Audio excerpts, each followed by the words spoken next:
Hello friends, कैसे हैं आप सभी। उम्मीद करता हूं आप सभी का प्रीलिम्स एग्जाम की तैयारी पूरी तरह से हो गया होगा। आपके पास देखिए आज और कल 2 दिन का समय है। विगत 3 वर्षों से देखेंगे तो प्रश्न का स्तर थोड़ा ज़्यादा था। उसके बाद 2019 में मध्यम स्तर के प्रश्न पूछे गए थे। तो आज और कल आप क्या करेंगे, एक बार छत्तीसगढ़ ऑब्जेक्टिव सॉल्व जरूर कर लीजिएगा, क्योंकि जो बेसिक प्रश्न पूछे गए हैं या विगत वर्षों में जो भी प्रश्न पूछे गए हैं वह आपसे गलत नहीं होना चाहिए। ठीक है, क्योंकि हो सकता है पिछले 3 वर्ष से एकदम कठिन प्रश्न दिए हैं तो इस बार मध्यम दे दे। तो आप एक बार छत्तीसगढ़ ऑब्जेक्टिव सॉल्व पूरा जरूर कर लीजिएगा, साथ ही संविधान का एक बार रिवीजन कर लीजिएगा। ठीक है, देखिए आज और कल है। आज आप इंडियन जीएस जो भी आप शॉर्ट नोट्स बनाए होंगे आप वहां से रिवीजन कर लीजिएगा। साथ ही आज ही छत्तीसगढ़ ऑब्जेक्टिव एक बार सॉल्व जरूर कर लीजिएगा। ठीक है, इसके अलावा करंट अफेयर्स जो आप पढ़े हैं, योजना है कब प्रारंभ हुआ, इन सब उद्देश्य आप पढ़ चुके हैं। आपको सिर्फ एक नज़र देखना है, तो आप आज और कल देख लीजिएगा। नया कुछ भी मत पढ़िए, क्योंकि अब समय नहीं रह गया है। आप जितना साल भर पढ़े हैं वही आपका काम आएगा। ठीक है, जो लगातार मेहनत किए हैं जनवरी फरवरी मार्च अप्रैल जुलाई, जब से आप प्रारंभ किए हैं, स्टार्ट किए थे पढ़ाई का, वहां से अब लगातार जो पढ़े हैं वही अनुभव आपका काम आएगा। ठीक है, तो एग्जाम हॉल में आत्मविश्वास बनाए रखिएगा। आप उन्हीं प्रश्नों को हल कीजिएगा जिसको आप कभी अध्ययन के दौरान उस टॉपिक को पढ़े हैं, तब वहां पर आप अपना दिमाग लगाइएगा। ठीक है, जिस प्रश्न को आपको पढ़ने से लगे कि इसके बारे में आपने तो कभी अध्ययन नहीं किया है, उस स्थिति में आप उन प्रश्नों को हल मत कीजिएगा।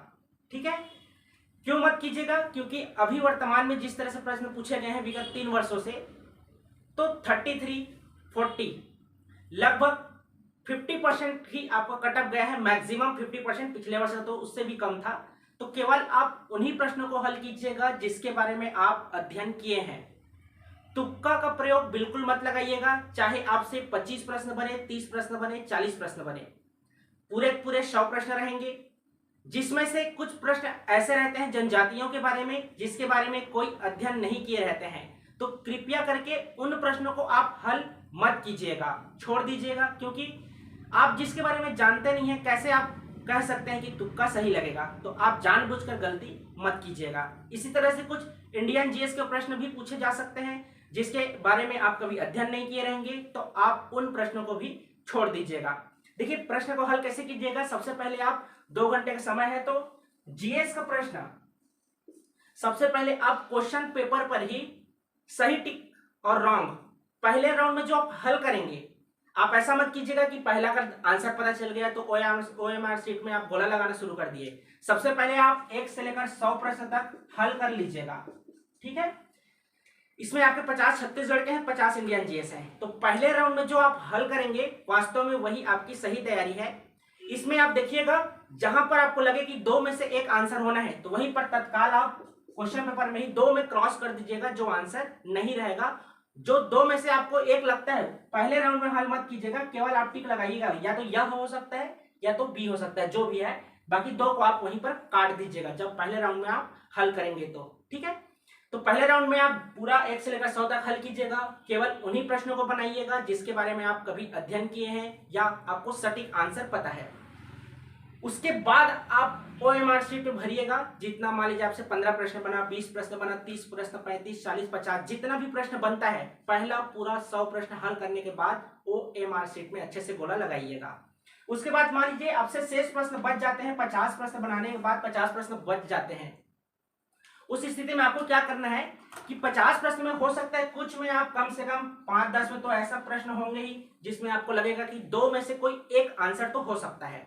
अगर पढ़े रहेंगे तब लगेगा, तुक्का का प्रयोग बिल्कुल मत कीजिएगा। तो 5 में से 10 अगर इस स्थिति में आपको लगता है 2 में से कोई 1 आंसर हो सकता है, उस स्थिति में आप 5 से 10 प्रश्नों का रिस्क ले सकते हैं। रिस्क तभी लीजिएगा जब आपसे केवल 30 से 40 प्रश्न ही बने। अगर 50 प्रश्न से ऊपर बनता है, अगर वो तो प्रश्न का डिपेंड करता है कि कितना प्रश्न सही बनेगा कितना गलत रहेगा। तो मान लीजिए प्रश्न का स्तर अगर कठिन है, उस स्थिति में केवल 5 से 10 जो 2 आंसर पे आप फंसेंगे वहीं पर आप तुक्का का प्रयोग कीजिएगा। ठीक है, बाकी आपको केवल उन्हीं प्रश्नों को बनाना है, बार बार बोल रहा हूँ शुरुआत से, जब से आप टेस्ट सीरीज ज्वाइन किए थे तब से। साथ ही बीच में एक दो वीडियो और बनाया हूँ, उसमें भी बोला हूँ कि केवल आपको उन्हीं प्रश्नों को हल करना है जिसके बारे में आप विगत वर्षों में अध्ययन किए हैं। तो ठीक है, तो देखिए छत्तीसगढ़ और इंडियन जीएस, तो इसमें आप संविधान का आज अच्छे से रिविजन कर लीजिए। अगर शॉर्ट नोट्स बनाए होंगे तो आप आरबीआई का मॉनेटरी पॉलिसी और इन्फ्लेशन, ये दो टॉपिक अध्ययन जरूर कर लीजिएगा। आज संविधान, इसको एक बार आप रिविजन कर लीजिएगा। साथ ही आपके इन्वायरमेंट है, पर्यावरण, ये तीनों सब्जेक्ट को आप रिविजन जरूर कीजिएगा। पर्यावरण, संविधान और आरबीआई। कल आपके पास पूरे दिन है, तो कल केवल छत्तीसगढ़ ऑब्जेक्टिव सॉल्व कीजिएगा, केवल छत्तीसगढ़ ऑब्जेक्टिव सॉल्व करना है। और मान लीजिए आपके पास समय बच जाता है तो एक बार करंट अफेयर्स को देख लीजिएगा, क्योंकि आप पहले अध्ययन कर चुके हैं तो रिविजन करने में बहुत कम समय लगेगा।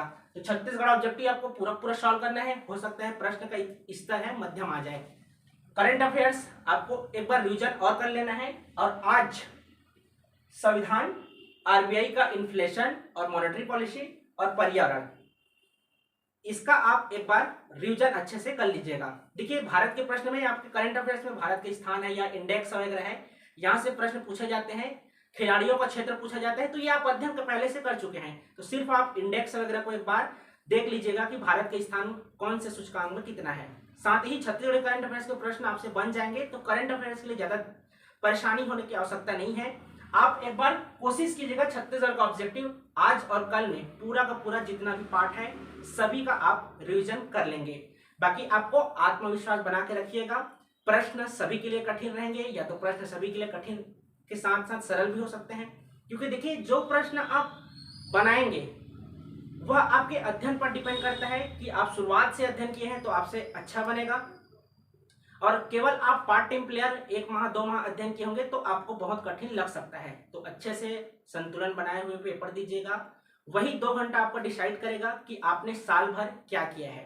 ठीक है, तो अच्छे से प्रश्नों का अध्ययन कीजिएगा। सही है, गलत है, सत्य है, असत्य है, क्या है कि पेपर में हम ध्यान नहीं दे पाते हैं, तो उसको आप विशेषता ध्यान दीजिएगा कि पूछा क्या जा रहा है। कुछ शब्द ऐसे रहते हैं तो हिंदी का शब्द समझ में नहीं आए तो इंग्लिश का देख लीजिएगा। ठीक है, बाकी और भी कुछ परेशानी होगा तो आप मुझे व्यक्तिगत व्हाट्सएप मैसेज कीजिएगा, कोशिश करूंगा आपको परेशानी है वह सॉल्व करने का। ठीक है, तो देखिए ये तो आपके प्रीलिम्स एग्जाम के लिए है। ठीक है, आगे क्या करना है, तो मान लीजिए आपका प्रीलिम्स का जो भी प्रश्न जैसे भी जाएगा मॉडल आंसर, तो आजकल सीजीपीएससी तुरंत जारी कर देते हैं उसी दिन, तो आप मिलान कर लीजिएगा। उसके बाद हम टेस्ट सीरीज प्रारंभ कर रहे हैं। Target batch mains answer writing का 80 टेस्ट होंगे। विगत 4 वर्षों से जिस तरह से आपके टारगेट बैच संचालित होते हैं, तो इस नंबर पर आप संपर्क कर सकते हैं। Target batch mains answer writing test series 20 फरवरी से प्रारंभ करेंगे। 12 को आपका प्रीलिम्स का एग्जाम होना है। 7 दिन आपके पास समय रहेगा, आप अपने दोस्तों से बातचीत कर सकते हैं कि इनका किनका ज्यादा हो रहा है, कम है, उतना में कट ऑफ निर्धारित हो जाएगा। उसके बाद हम target batch mains answer writing प्रारंभ करेंगे। रिजर्वेशन का जो भी इशू है वह आपका जल्दी ही सॉल्व हो जाएगा। उसके बाद आपका आज नहीं तो कल तो मेंस का एग्जाम होना है, तो उससे पहले आप पूरी तरीके से आप तैयार हो जाइएगा। तो mains answer writing target batch हम 20 फरवरी से प्रारंभ करेंगे। इसके बारे में अधिक जानकारी आप इससे ले सकते हैं, साथ ही आप हमारे टेलीग्राम ग्रुप से भी ज्वाइन हो सकते हैं। ठीक है, इसके अलावा भी आपके कुछ प्रश्न होंगे, प्रश्न पेपर को लेकर संदेह होंगे तो आप व्हाट्सएप मैसेज कीजिएगा। एग्जाम 12 फरवरी को है, तो आपको एडमिट कार्ड, आधार कार्ड और 2 ब्लैक पेन, साथ ही आप अपने लिए पानी, इसको जरूर इतना व्यवस्था करके जरूर ले जाइएगा। Aadhaar card, admit card, 2 pen, black pen, साथ ही आपके पानी। ठीक है, और अच्छे से एग्जाम दीजिएगा, हड़बड़ाना नहीं है। जो आप साल भर अध्ययन किए हैं वही आपका काम आएगा। Wish you all the very best. Thank you.